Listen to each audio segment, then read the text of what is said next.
Hi there, friends. Welcome to another exciting weekend edition of Jamaica Magazine. I'm your host, Adrian Atkinson. On today's agenda, we'll be exploring healthy living, plus an opportunity to enter the multi-billion-dollar essential oils business. Stick around for these and more interesting features right after this important message. Know your numbers and control the keys to a healthier heart. Know the numbers for your blood pressure, cholesterol level, blood glucose level, and your weight and body mass index.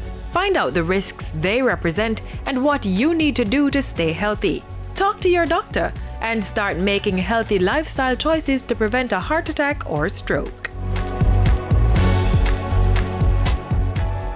We begin with our HealthWise segment, focusing our lens on a disorder of the heart where the organ stops beating suddenly. Pay attention as we learn about sudden cardiac arrest, what causes it, and what to do to save the lives of persons affected.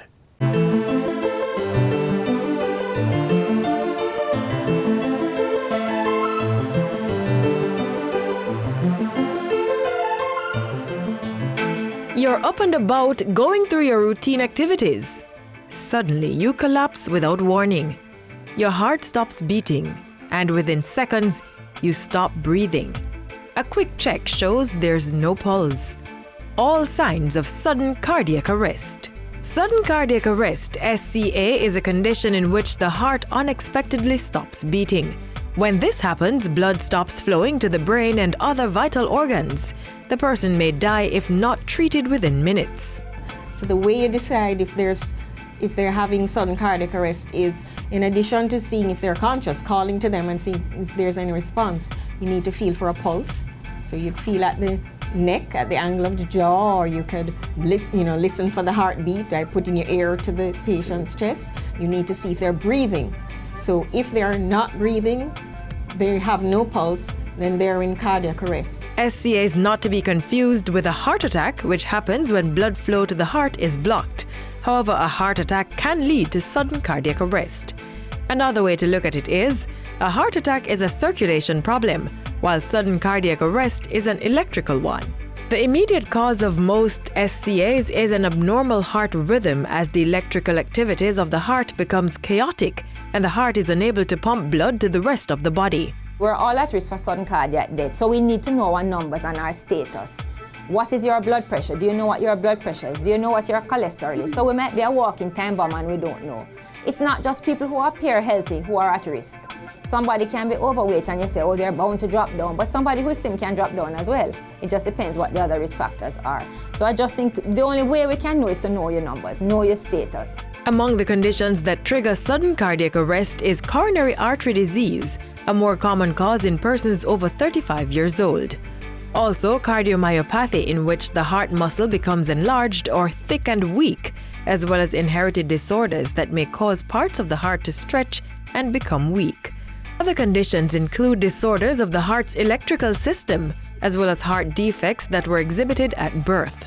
Persons who have a family history of sudden cardiac arrest or heart disease are also at risk. In contrast to elderly persons, cases of SCA is not prevalent in children. But the children can be born with some types of heart disease that make them have a higher risk for sudden cardiac arrest. That is usually picked up if they have, sometimes at birth, because of the abnormalities. But even if they're corrected, they can still have an increased risk of sudden cardiac arrest. Highlighted cases of SCA in student athletes in recent years prompted increased focus on evaluation for the physically active. I would like to encourage all parents, if you have a child who is involved in any team sport, any physical activity, or even a lot of physical activity, and if they're not on a team, to please have your child checked. Carry them for sudden cardiac arrest screening. We have it at the Heart Foundation. We can come island-wide, or go to your GP and have your child tested. A victim of sudden cardiac arrest can survive with the quick action of a bystander who is able to apply immediately cardiopulmonary resuscitation, CPR. You will start resuscitative efforts, which would include compressing the chest in order to get the heart going.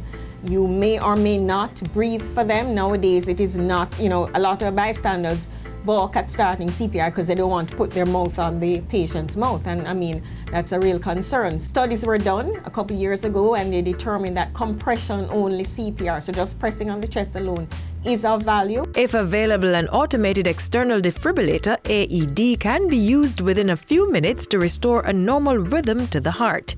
These may be available at certain places such as airports, stadiums, and other public and business places. If someone has developed chest pain, they've grabbed their chest, they've sank down on the ground because they're having chest pain or they're not breathing properly, you don't start CPR for that. They need to get to medical attention immediately. But you would only start CPR if the patient is pulseless and not breathing.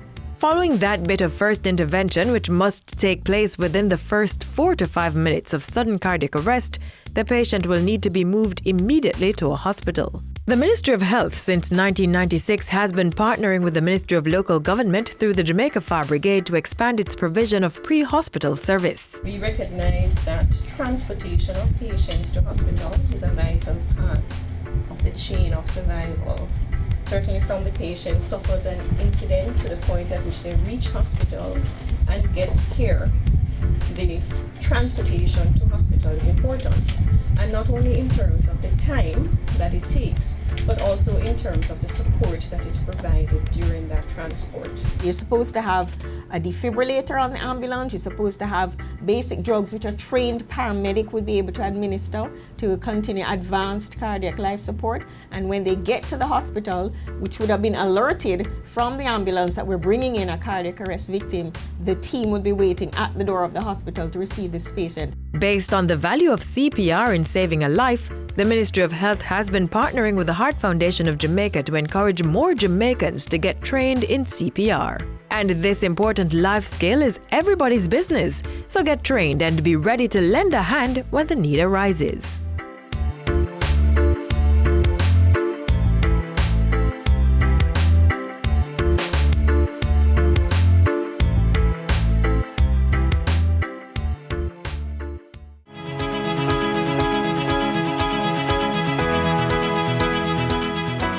Jamaicans consume on average 9 to 12 grams of sodium or salt per day, twice the World Health Organization recommended amount of less than 5 grams or 1 teaspoon of salt, and more ideally, less than 2 grams of sodium per adult per day from all food sources.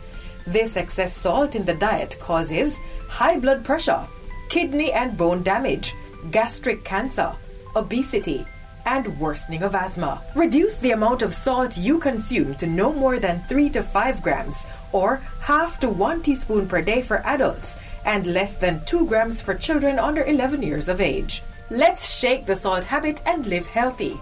A public service message from the Jamaica Information Service.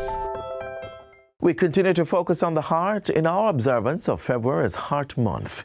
In this next feature, we'll explore important facts about how the heart operates, as well as risks and breakthrough treatments and measures to prevent heart disease.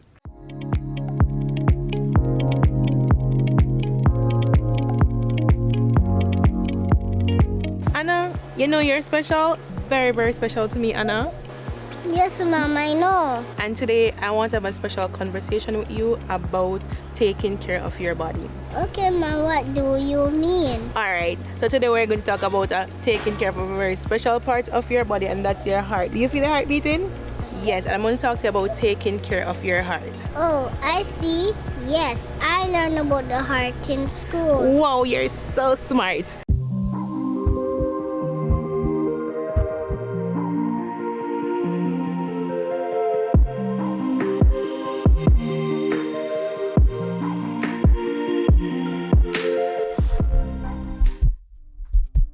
You normally go unaware of it beating 100,000 times per day as you move about. But what if it stopped and you could have prevented that? This complex and delicate organ is responsible for pumping the blood supply that carries oxygen and the nutrients needed for your body to function properly. It's time to stop and find out what you need to do to keep your heart beating. Professor Ernest Madu is an internationally recognized nuclear cardiologist, as well as the founder and chairman of the Heart Institute of the Caribbean. He tells us what is normal in heart health. If you're looking for what is a normal heart rate, it's usually, we say it's about 60 to 100 beats per minute. Normal blood pressure, we want to keep it systolic, the top one. It should be around 120, and the bottom one should be less than 70. Those will be what we'll consider normal. If it's high, it's hypertension. If it is low, it's hypotension. So very high blood pressure is not good. Very low blood pressure can also cause problems. A very high heart rate is a problem. Very low heart rate is also a problem. It's only about the size of a fist, but has a huge responsibility as it bears the weight of supporting all the other organs in the body. To practice good heart health, you will first need to understand the risks of having a bad heart. Cardiovascular diseases, including heart disease and stroke, are the commonest cause of death and disability in Jamaica. We estimate, just from our own studies, we estimate that perhaps more than 7,500 people have a heart attack every year in Jamaica the first time. And then about half of that number have a second heart attack. Many people with heart attack will not survive unless appropriate intervention happen in a timely manner. Leading the cause factors for poor heart health is obesity and preconditions such as diabetes and hypertension. The call remains loud for people to take seriously the lifestyle changes that support hearty living. Parents are encouraged to develop this culture in their children. Parents must adequately inform themselves, because you can't train somebody in what you don't know. Encourage your children to get out of the house and be active and exercise, and watch your children what they eat and make sure their weight is ideal, and begin early to train the children on the ways, the habits that they need to form early in life, that can help to keep their risk for heart disease at bay. Research in the field of cardiology is growing, providing more information to help us make wise choices for our heart health. One of the major causes of heart failure, especially in Black people, that is recognized now is called cardiac amyloidosis. And it used to be almost universally fatal. But now there are treatment options, and there are diagnostic mechanisms for this.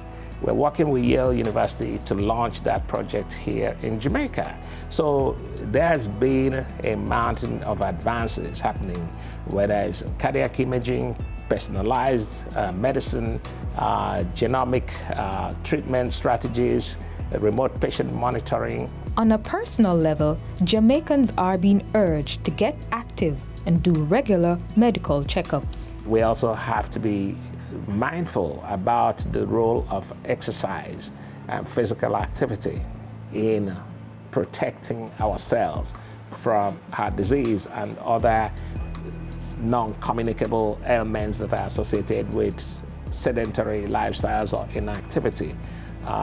The Minister of Health, Dr. Tufton, has been aggressive in pushing Jamaicans to get out and exercise, and I think that is a step in the right direction. Early detection is very important. We need to recognize that the idea that every pain is gas is not helpful. When people feel that discomfort, they need to seek medical attention.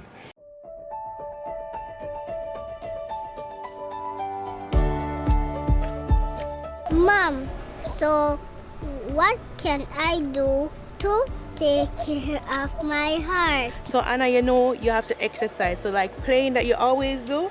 And also Anna, I need you to start eating those veggies, even the ones that you don't like. And I need you to go to bed on time as well. And guess what? Never forget to laugh, all right? Never forget to laugh. And you must not forget these tips, all right, Anna? You must take this throughout your life. Thank you so much for this talk, Mom. I will never forget it. All right, my sweet Anna.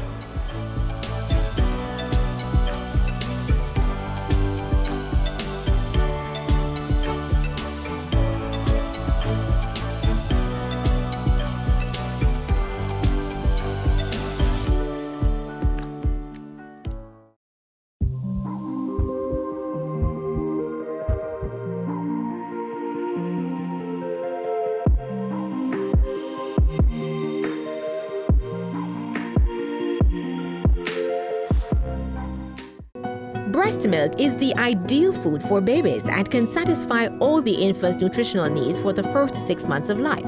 It provides much needed antibodies to protect them against all kinds of infections. Babies exclusively breastfed have less episodes of diarrhea, acute respiratory infection, and skin conditions. Breastfeeding also benefits mommies too, through decreased risk of breast and ovarian cancers, improved postpartum recovery, and reduced iron loss. Breastfeed your baby to give him or her the best start for a healthy life. Remember, breastfeeding is best.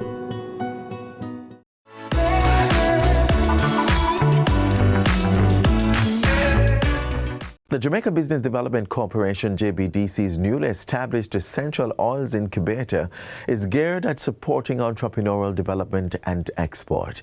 It is providing an opportunity for Jamaicans to earn from a multi-billion-dollar industry. Find out more in this next feature.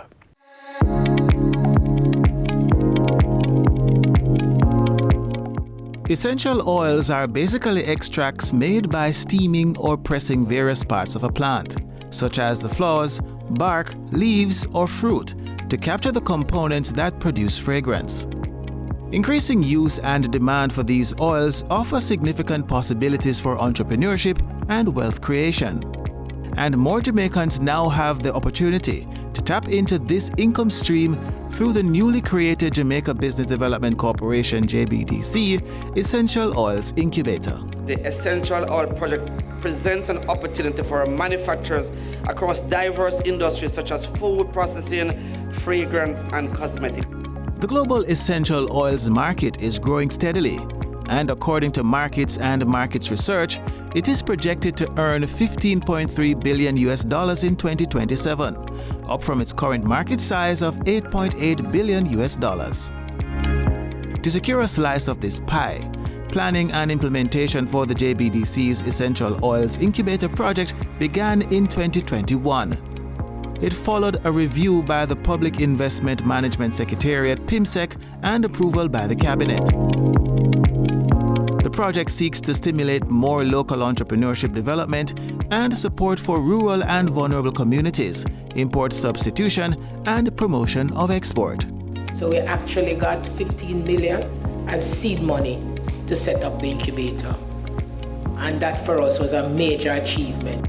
Farmers growing plant materials for the essential oils industry can now utilize the facility to add value to their production and even more. This is another firm indication of the government's push to develop the value chain in agriculture and to strengthen our non-traditional industries.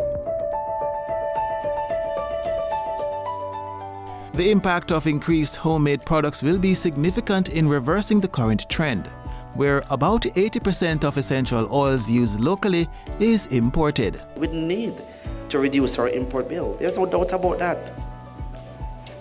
So why don't we provide for the needs of our own people by using what we have? Why not? The model being promoted entails, one, a facility that provide incubator space for use by clients who will process their own raw materials, stimulating entrepreneurship within and in their surrounding communities. 2, capacity building to be targeted to our processors. This group will benefit from trainings in product development, good manufacturing practices, supply chain management, and business development skills. The JBDC Essential Oils Incubator is a 2,400 square foot facility. It is equipped with amenities for washing, chopping, and sizing raw materials, as well as steam distillation units of varying capacities. It also boasts a manual and an electrical 20-liter hydraulic press for mechanical extraction. This is useful for persons doing cold press oil. There is also a peristaltic filler and a small laboratory equipped to do some of the standard tests required on essential oils that will be produced in the space. And when we say from concept to market, which is our byline, it means that the whole value chain have opportunities, and we want the oil to work, to get all the wheels turning, so that we really have full benefit at the end of the day. Projections are that 4,500 people will be impacted by the end of the 4-year cycle of this particular project. In Jamaica, we have the raw material for the oils, which are in high demand: ginger, turmeric, lemongrass, pimento, castor oils, coconut oil. Demand for these products is being fueled by an increased perception amongst consumers of the health benefits, therapeutic and otherwise. Some plant-derived essential oils are said to have antibacterial and antifungal properties, and there are those used for aromatherapy to treat a wide range of conditions, including anxiety, pain, and insomnia. So farmers, consider how you can take advantage of this new facility that JBDC is making available and engage them for the necessary partnership. They are providing a facility as well as training on good manufacturing processes, supply chain management, and business development skills. It's not just growing. Growing is that primary production. You get the least from primary production. The opportunity for business along the value chain extends from just farming the raw materials to operating a processing facility, supplying equipment and packaging, transportation, warehousing, and marketing. And if any of this strikes your passion, rest assured the JBDC is ready to take you from concept to market.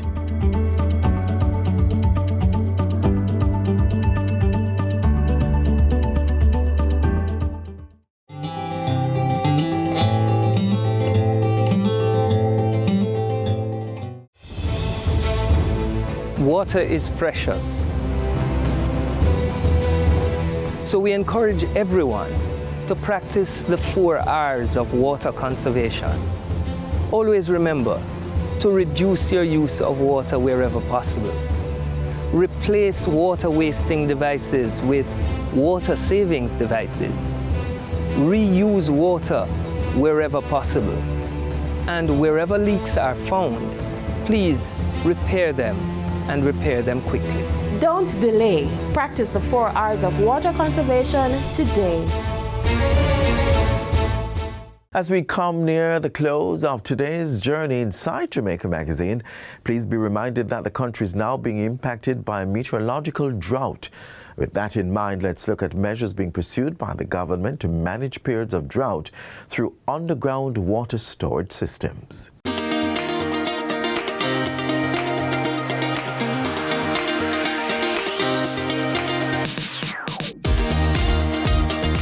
Jamaica is known for its tropical climate, which brings warm weather.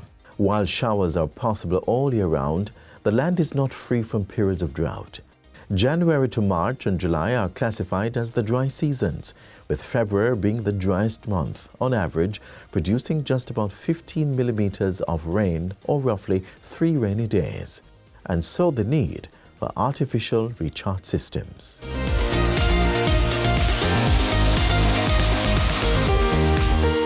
An artificial recharge system is used to store excess water for use later, like periods of drought. The water stored in these wells can be put to environmental, agricultural, and urban uses. In order to serve the well-polluted communities in St. Catherine and the Kingston metropolitan area, government constructed the Innswood Artificial Recharge System.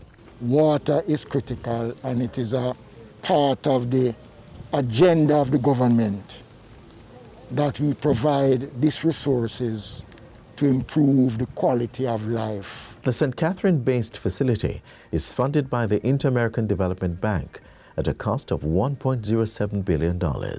Situated on 68 acres of land, it is the largest artificial aquifer recharge system in Central America and the Caribbean. It diverts approximately 5 million gallons of water per day from the Rio Cobra River through the National Irrigation Commission NIC Canal during the wet season. The question of water is critical, whether it is water for domestic or agricultural purpose. This is a facility that is providing the resources in terms of water that is badly needed in this part of St. Catherine to deal with the agricultural side of the parish. The construction of this station involves a raw water intake structure, as well as inlet structures for 2 infiltration wells, 3 sinkholes and 2.1 kilometers of pipelines. The facility treats the raw water from the Old Harbour branch of the NIC Canal through a series of settling basins that remove sediments, pollutants and other particles. This will ensure that the water is of good quality. These wells need to be recharged to ensure easy access to potable water. You might see the water going away and going through the system, but it is being stored because it's going into the aquifer itself. This is a limestone aquifer, so it is very easy for that operation to take place actually, because the nature of the limestone, the cracks and the fissures is such that the injection of the water into the aquifer is guaranteed. Having seen the successful implementation of the Innswood underground water recharge system, government is examining the feasibility of replicating it in Manchester and St. Elizabeth. Touring this facility, looking at the tremendous output that has been laid down at this facility. And this is something I will engage the technical people in a discussion on, to see how best we can replicate this in other parishes where there is a severe need for this commodity, especially in parishes such as Manchester and St. Elizabeth, where, you know, that section of the island accounts for a significant portion of what goes to the market that is placed on the tables of the homes across the country. Water is a primary commodity in the development process. It is critical to production and the quality of life. We have the capacity to provide water, but it has to be done in a regulated and in a structured way. That is why we have a system like this in place to help to give that guarantee of the delivery of the resource.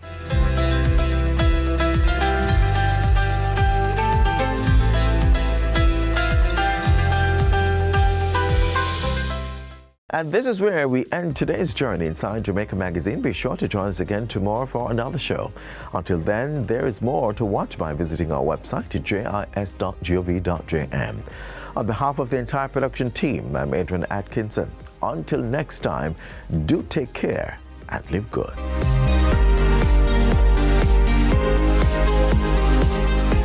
This has been a production of the Jamaica Information Service, the voice of Jamaica.